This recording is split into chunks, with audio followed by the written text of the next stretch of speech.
ሰላም ጤና ይስጥልኝ። በአሜሪካ ለምትገኙ ኢትዮጵያን በሙሉ በብዙዎቻችሁ ጥያቄ መሰረት ማለትም ዴም ባረጋችሁልኝ ኮሜንት ባረጋችሁልኝ መሰረት በአዲሱ ህግ መሰረት ማለትም በአዲሱ 2026 ህግ መሰረት እንዴት ነው ከግሪን ካርድ ወደ አሜሪካ ዜግነት ወይም ወደ ዩኤስ ሲቲዝን ሙቭ ማድረግ የምንችለው መቀየር የምንችለው ስታተሳችንን ብላችሁ ብዙዎቻችሁ ጠይቃችሁኛል። እንዲሁም መከተል ያለብን ሂደት ተቀይሯል፣ የሚከፈለው ክፍያ ላይ ማሻሻያ ተደርጓል። ስለዚህ ጉዳይ ምን ትላለ ብላችሁ ብዙዎቻችሁ በዴም እና በኮሜንት ጠይቃችሁኛል። ስለዚህ በዛሬ ቪዲዮ እንዴት አድርገን በአዲሱ ህግ መሰረት ማለትም በአዲሱ 2026 ህግ መሰረት ከግሪን ካርድ ወደ ሲቲዝንሺፕ ሙቭ ለማድረግ ወይም ለማሳደግ ስታተሳችንን መከተል ያለብን የተሻሻሉት ሂደቶች ምን ይመስላሉ፣ እንዲሁም ደግሞ ክፍያውንም አሻሽሎታል። ከዚህ በፊት በነበረው መሰረት አይደለም። ስለዚህ የተሻሻለው የክፍያ መንገድ እንዲሁም መከተል ያለብን ሂደትስ ምንድነው የሚለውን በዛሬ ቪዲዮ የምነግራችሁ ወይም የማጋራችሁ ይሆናል። ሙሉ ቪዲዮን መከታተላችሁን እንዳትረሱ። ምክንያቱም አዲሱ ካሻሻሉት አሰራር ማለትም መከተል ካሉባችሁ ስቴፖች የምታዛንፉት ነገር ካለ ወይም ያላሟላችሁት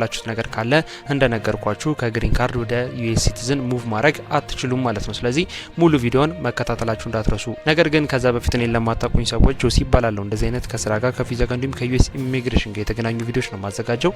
ስለዚህ እንደዚህ አይነት መረጃዎችን ማግኘት እንደዚህ አይነት ቪዲዮዎችን ማግኘት የምትፈልጉ ሰዎች ሁላችሁም ቻናሉን ሰብስክራይብ ማድረጋችሁን እንዳትረሱ። ቪዲዮም ከመጀመሩ በፊት ሁላችሁም ላይክ ያደረጋችሁ መጀመራችሁን እንዳትረሱ። ወደ ጉዳያችን ንግባ። የዚህን ዌብሳይቱን ሊንክ ዲስክሪፕሽን ቦክስ ውስጥ እንዲሁም የኮሜንት መጀመሪያ ላይ ያስቀምጥላችኋለሁ። እኔ ካብራራውላችሁ እኔ ከነገርኳችሁ በተጨማሪ እናንተም የተብራራ ኢንፎርሜሽን ማግኘት ከፈለጋችሁ እንዲሁም ስቴፖቹም በራሳችሁ ምን ይመስላሉ፣ ክፍያውስ መንገድ ምን ይመስላል የሚለውን መከታተል ማግኘት የምትፈልጉ ሰዎች ዲስክሪፕሽን ቦክስ ውስጥ እና የኮሜንት መጀመሪያ ላይ የማስቀምጠውን ሊንክ መጠቀም ትችላላችሁ ዌብሳይቱ ስለሆነ። እንዲሁም ቴሌግራም ቻናል ላይም ፒዲኤፍ አድርጌ ስለማስቀምጥላችሁ የቴሌግራም ቻናሉንም አብሬ ዲስክሪፕሽን ቦክስ ውስጥ አስቀምጥላችኋለሁ። ከ13000 በላይ የሚጠጉ ሜምበሮች አሉት። እዛ ላይ የተለያዩ ፒዲኤፎችን ሼር ስለማድረግ ስለማጋራ ማግኘት ትችላላችሁ። ያስቀምጥኩላችሁ ሊንክ ተጠቅማችሁ ስትመጡ ዌብሳይቱ ልክ በዚህ በምትመለከቱት መልኩ ነው የሚከፍተው። እዚህ ጋር እንደምትመለከቱት how to move green card to US citizen in 2026 የሚል አለ። መግቢያ ላይ ነገርኳችሁ ነው። በአዲሱ 2026 ከግሪን ካርድ ወደ ዩኤስ ሲቲዝን ለመቀየር ወይ ደግሞ ለማሳደግ ስታተሳችንን ማድረግ የሚጠበቅብን ማሟላት የሚጠበቅብን ነገሮች አሉ። ስለነሱ ጉዳዮች ነው የሚወራው። ስለዚህ እዚህ ጋር የምትመለከቱትን ኢሜጅ ወይም ታይትሉን አንድ ጊዜ መንካት ትችላላችሁ። ራሱ ሪዳይሬክት አድርጎ ወደ ውስጥ ፔጅ እንዲያስገባን ራሱ በምትመለከቱት መልኩ ዳይሬክት አድርጎ ወደምትመለከቱት ወደ ውስጥ ፔጅ አስገብቶናል። እዚህ ጋር መከተል ያለብን 5 ሂደቶች አሉ። ማለትም ከግሪን ካርድ ወደ ዩኤስ ሲቲዝን ሙቭ ለማድረግ መከተል ያለብን 5 ሂደቶች አሉ በአዲሱ አሰራር መሰረት ማለት ነው። እነዚህን 5 ሂደቶች ካዛነፋችሁ እንዲሁም ደግሞ በትክክል የማትከተሉ ከሆነ ሙሉ በሙሉ ከግሪን ካርድ ወደ ሲቲዝንሺፕ ሙቭ ማድረግ አትችሉም። እንዲሁም ደግሞ እዚህ ጋር ወደ መጨረሻ ላይ እንደምትመለከቱት በኋላ የምንናገርበታለን የክፍያው መንገዶች እንዲሻሻሉ ተደርገዋል። ማለትም ምን አይነት ክፍያ ለምን አይነት ፕሮሰስ ነው የምንከፍለው የሚለው በአዲሱ አሰራር መሰረት እንዲሻሻሉ ተደርገዋል። ስለዚህ አንድ ባንድ እየገባን እንመለከታቸዋለን።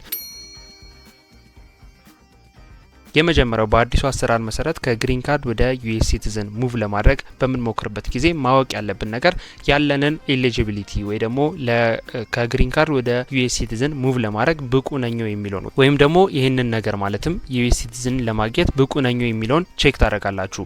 ቼክ የምታደርጉት እንዴት ነው? እዚህ ጋር የተዘረዘሩትን ነገሮች በማሟላት ነው። ለምሳሌ የመጀመሪያው ግሪን ካርዳችንን ይዘን አትሊስት 5 ዓመት ሊሞላን ይገባል። ይህ ምን ማለት ነው? ግሪን ካርዱ እጃችን ላይ ሆኖ አትሊስት 5 ዓመት ሊሞላው ይገባል። ወይም ደግሞ 3 ዓመት ሊሞላው ይገባል። 3 ዓመት የሚሞላው በሜሬጅ ቤዝድ ግሪን ካርድ ያገኛችሁ ሰዎች ነው። ስለዚህ ሁለቱን ነገሮች ግዴታ የመጀመሪያው ማሟላት ያለባችሁ ነገር ነው።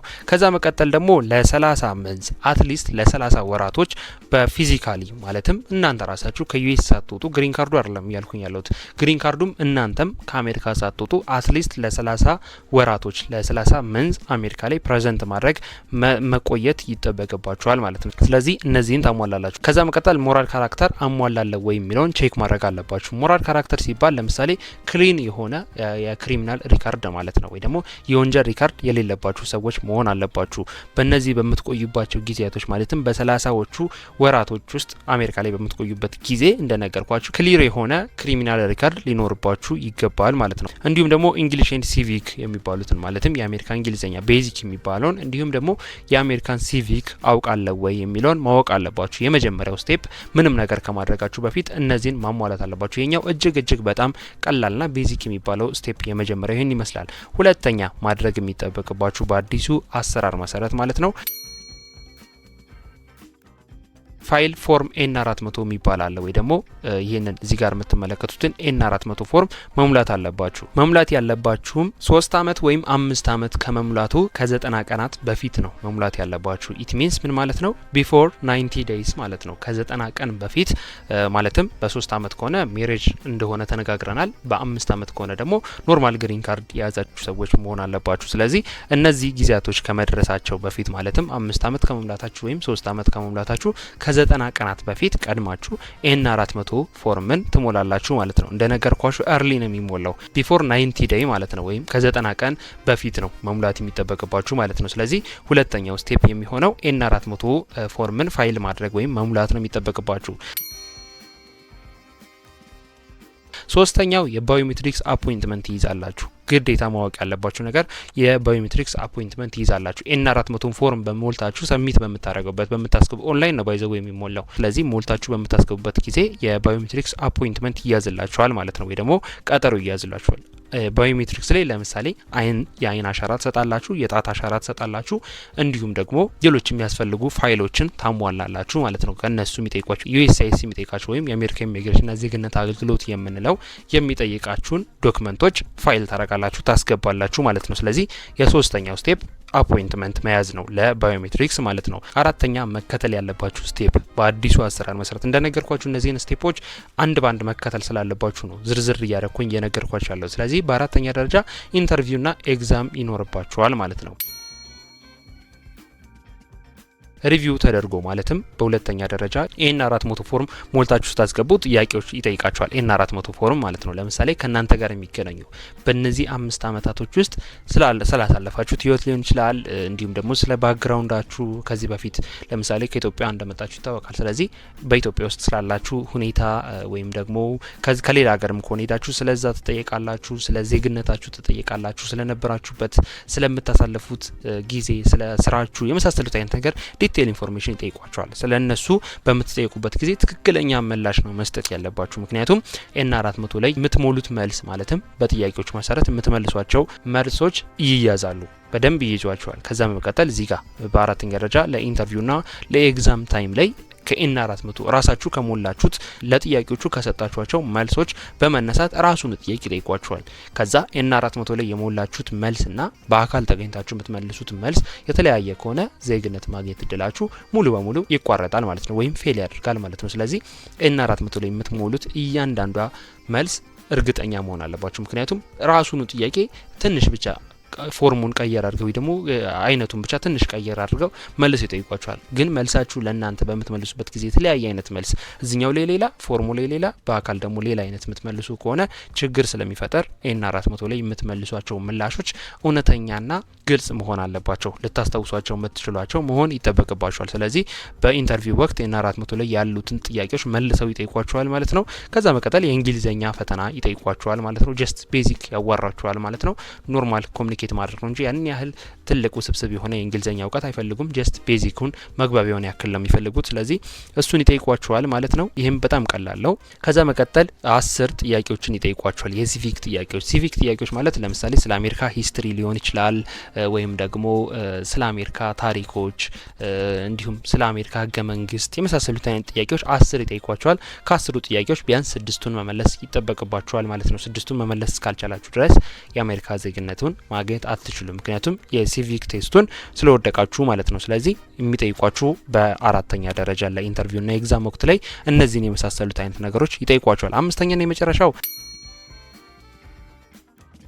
ምንም አይነት ከናንተ የሚጠበቅባችሁ ነገር የለም። ለናቹራላይዜሽን ፕሮሰስ ማለትም ኦልሬዲ ከግሪን ካርድ ወደ ዩኤስ ሲቲዝን ሙቭ እንድታደርጉ ስለተወሰነላችሁ ወይ ደግሞ ዩኤስ ዜግነቱን ስላገኛችሁ ሴሬሞኒ ይደረግላችኋል ማለት ነው። ሰርቲፊኬት ይሰጣችኋል። የአሜሪካ ዜግነት እንደተሰጣችሁ አሜሪካዊ እንደሆናችሁ በይፋ ሴሌብሬት ይደረጋል ወይም ፕሮግራም ይዘጋጅላችኋል፣ ሰርቲፊኬት ይሰጣችኋል ማለት ነው።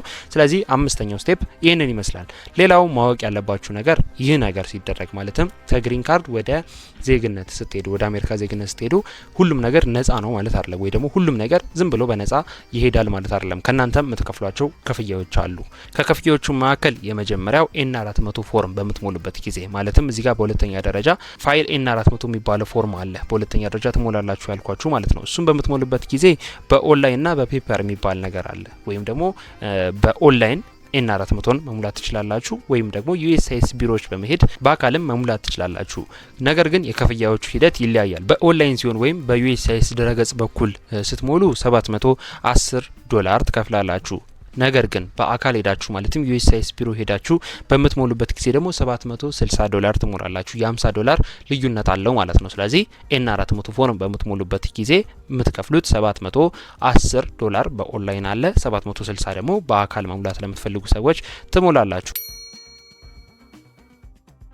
እንዲሁም ደግሞ ባዮሜትሪክስ ፊ ልትከፍሉም ላትከፍሉም ትችላላችሁ።